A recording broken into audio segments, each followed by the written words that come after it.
ZEE5 ಇರುವಾಗ ನೀವು ನಿಮ್ಮ ನೆಚ್ಚಿನ ಶೋಗಳನ್ನ ಎಂದಿಗೂ ಮಿಸ್ ಮಾಡಿಕೊಳ್ಳುವುದಿಲ್ಲ. ಅದು ಸಂಪೂರ್ಣ ಉಚಿತವಾಗಿ. ಏನ್ ಪಾರ್ಥ, ಮನೆಯಿಂದ ಅರ್ಜೆಂಟ್ ಕೆಲಸ ಇದೆ ಅಂತ ಹೊಟ್ಟಿದ್ರಿ, ನೀವೇನಿಲ್ಲಿ? ಅದಕ್ಕೆ ಅದು ಕೆಲಸ ಬೇಗ ಮುಗ್ದೋಯ್ತು. ಹೇಗಿದ್ರು ಇಲ್ಲೇ ಪಾಸ್ ಆಗ್ತಿದ್ನಲ್ಲ, ಹಾಗೆ ಎಲ್ರಿಗೂ ಸರ್ಪ್ರೈಸ್ ಕೊಡೋಣ ಅಂತ ಬಂದ್ಬಿಟ್ಟೆ. ಅವ್ರಿಗೆ ಕಾಫಿ ರೆಡಿ ಇದೆ, ತಗೊಂಬಂದ್ಬಿಡ್ತೀನಿ, ಮಾತಾಡ್ತೀರಿ. ನಿಮ್ಮಣ್ಣ ನಿಮ್ಗೇನೋ ಕೆಲಸ ಹೇಳಿದ್ರಲ್ಲ, ಅದು ಮುಗೀತಾ? ಬಿಗ್ರು ಯಾವುದು ಕೆಲಸ ಹೇಳಿಲ್ವಲ್ಲ ಅದಕ್ಕೆ. ಪಾರ್ಥ, ನಾನೊಂದು ಇಂಪಾರ್ಟೆಂಟ್ ವಿಷಯ ಮಾತಾಡೋದಿದೆ, ನೀವು ಕಾಫಿ ಕುಡಿದ್ಬಿಟ್ಟು ಹೊರಟ್ಬಿಡಿ, ಓಕೆನಾ? Okay okay okay. ಇಲ್ಲ, ಅಣ್ಣ ಹೇಳಿದ್ದು ನನಗೆ ನೆನಪಿದೆ, ಯಾವುದೋ ಫೈಲು ಯಾರಿಗೋ ಕೊಡಬೇಕು ಅಂತ. ಹಾಂ ಹಾಂ ಕರೆಕ್ಟ್. ಮರ್ತೇ ಬಿಟ್ಟಿದ್ದೆ ಅದಕ್ಕೆ. ಅದೇ ಆ್ಯಕ್ಚುಲಿ ನಾನು ಅರ್ಜೆಂಟಾಗಿ ಹೋಗಬೇಕು. ಅಣ್ಣ ಒಂದು ಕೆಲಸ ಹೇಳಿದ್ರು, ಮರ್ತ್ಬಿಟ್ಟಿದ್ದೆ ನಾನು. I have to go. Coffee ಕುಟ್ಕೊಂಡು ಹೋಗಿ. ಇಲ್ಲ, ಇದು ಅದಕ್ಕೆ ಕುಡಿತಾರೆ. ಎಸ್ ಆಫ್ ಕೋರ್ಸ್, ಪರವಾಗಿಲ್ಲ, ಇಂಪಾರ್ಟೆಂಟ್ ಕೆಲಸ ಇದೆ. ಯಾ ಅಲ್ಲಿವಾ, ಬಾಯ್.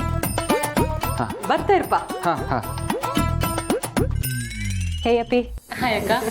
ಅಮ್ಮ, ಜೀವ ಮತ್ತೆ ಮಹಿಮಾ ಎಲ್ಲಿದ್ದಾರೆ? ಅಯ್ಯೋ, ಇಬ್ರು ರೂಮಲ್ಲಿ ಕೂತ್ಕೊಂಡಿದ್ದಾರೆ. ಒಬ್ರು ಈ ಕಡೆ ಮುಖ ಆದ್ರೆ ಇನ್ನೊಬ್ರು ಈ ಕಡೆ ಮುಖ. ನಾನು ಎಷ್ಟು ಮಾತಾಡಿದ್ರು ಸಮಾಧಾನ ಆಗ್ತಿಲ್ಲ.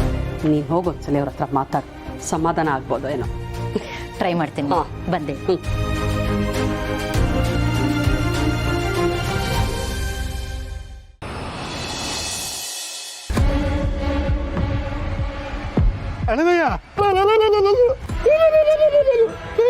ಸುಮ್ಮನಿರೋ ಮಗ, ಯಾಕಂಗೆ ಬಾಯ್ ಬಡ್ಕೋತಾ ಇದ್ಯಾ? ಅಳಿಮಯ್ಯ, ಆಫೀಸಲ್ಲಿ ಅಷ್ಟು ಆಯ್ತಲ್ಲ, ಅದನ್ನು ನಿಮ್ಮ ಅಣ್ಣ ಇಂಟರ್ನಲ್ ಎನ್ಕ್ವೈರಿ ಶುರು ಮಾಡಿದ್ದಾನೆ. ಅಷ್ಟು ಸಾಲದು ಅಂತ ಕೇಸನ್ನ ಒಂದು ಏಜೆನ್ಸಿಗೂ ವಹಿಸಿದ್ದಾನೆ.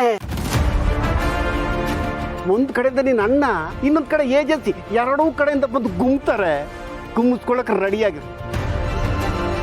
ಏನು ಹೇಳ್ತಿದ್ಯಾ ಮನಸ್ ನೀನು? ಹೂ ಕಣು, ನಿನ್ನ ಅಣ್ಣ ಇದನ್ನ ತುಂಬಾ ಸೀರಿಯಸ್ ಆಗಿ ತಗೊಂಡಿದ್ದಾನೆ. ಅವನು ಯಾವುದನ್ನು ಬೇಕಾದರೂ ಸಹಿಸ್ಕೋತಾನೆ. ಅದರ ನಂಬಿಕೆ ದ್ರೋಹನ ಯಾವತ್ತೂ ಕ್ಷಮಿಸಲ್ಲ. ಅವನ ಹತ್ರ ಇದಕ್ಕೆ ಯಾವತ್ತೂ ಕ್ಷಮೆ ಇರಲ್ಲ, ಇದನ್ನು ತಿಳ್ಕೊಂಡಿರು.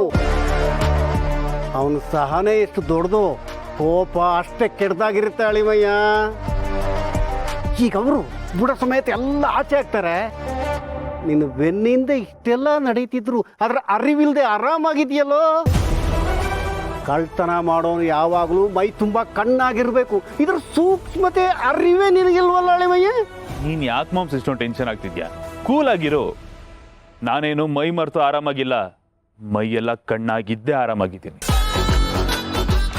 ಯಾಕೆ ಅಂದರೆ ನಾನು ಮಾಡೋ ಕೆಲಸನ ನೀಟಾಗಿ ಪ್ಲ್ಯಾನ್ ಮಾಡಿದ್ದೀನಿ. ಆ್ಯಂಡ್ ಆ ಪ್ಲ್ಯಾನನ್ನು ಅಷ್ಟೇ ನೀಟಾಗಿ ಎಕ್ಸಿಕ್ಯೂಟಿವ್ ಮಾಡಿದ್ದೀನಿ. ಮಾಮ್, ನಾನು ಅವ್ರನ್ನ ಕಾಂಟ್ಯಾಕ್ಟ್ ಮಾಡಿರೋದಕ್ಕೆ ಯಾವುದೇ ಮೆಸೇಜಸ್ ಆಗಲಿ, ಕಾಲ್ ಹಿಸ್ಟ್ರಿ ಆಗಲಿ, ಮೇಲ್ಸ್ ಆಗಲಿ ಏನೂ ಇಲ್ಲ ಅಮ್ಮ. ಸೊ ನೀನು ಆರಾಮಾಗಿರು, ಟೆನ್ಷನ್ ಮಾಡ್ಕೊ. ಟೆನ್ಷನ್ ಮಾಡಿಕೊಂಡು ನನಗೂ ಟೆನ್ಷನ್ ಕೊಡ್ಬೇಕು, ಅರ್ಥ ಆಯ್ತಾ? ಕೂಲ್ ಮಾಮ್, ತಂಡ ಕೂಲ್, ತಂಡ ಕೂಲ್. ಏನ್ ತಂಡ ಕೂಲ್, ತಂಡ ಕೂಲ್, ತಂಡ ಕೂಲ್. ಸಿಕ್ಕು ಬಿಟ್ರೆ ತಂಡ ಹೊಡೆದು ಹೋಗ್ತೀಯ ಅಳಿಮಯ್ಯ. ಸಿಕ್ಕು ಬಿದ್ರೆ ತಾನೇ ಮಾಮ್. ಯಾರು ಸಿಕ್ಬೀಳೋರೀಗ? ಮಾಮ್, ಯಾವುದೋ ಏಜೆನ್ಸಿ ಅಲ್ಲ, CBIನೇ ಬಂದ್ರು ಈ ಕೆಲಸ ನಾನೇ ಮಾಡಿರೋದು ಅಂತ ಕಂಡಿಡಿಯಕ್ಕೆ ಚಾನ್ಸೇ ಇಲ್ಲ. ಯಾರಿಗೆ ಆಗಲಿ ಎವಿಡೆನ್ಸ್ ಬೇಕಲ್ವಾ ಮಾಮ್? ಅದೇ ಇಲ್ಲ ಅಂದರೆ ಯಾರು ತಾನೇ ನನ್ನನ್ನು ಏನು ಮಾಡೋಕ್ಕಾಗುತ್ತೆ? So don't worry, take it easy. ZEE5 app download ಮಾಡಿ ಎಲ್ಲಾ ಸಂಚಿಕೆಗಳನ್ನು ಸಂಪೂರ್ಣ ಉಚಿತವಾಗಿ ನೋಡಿ.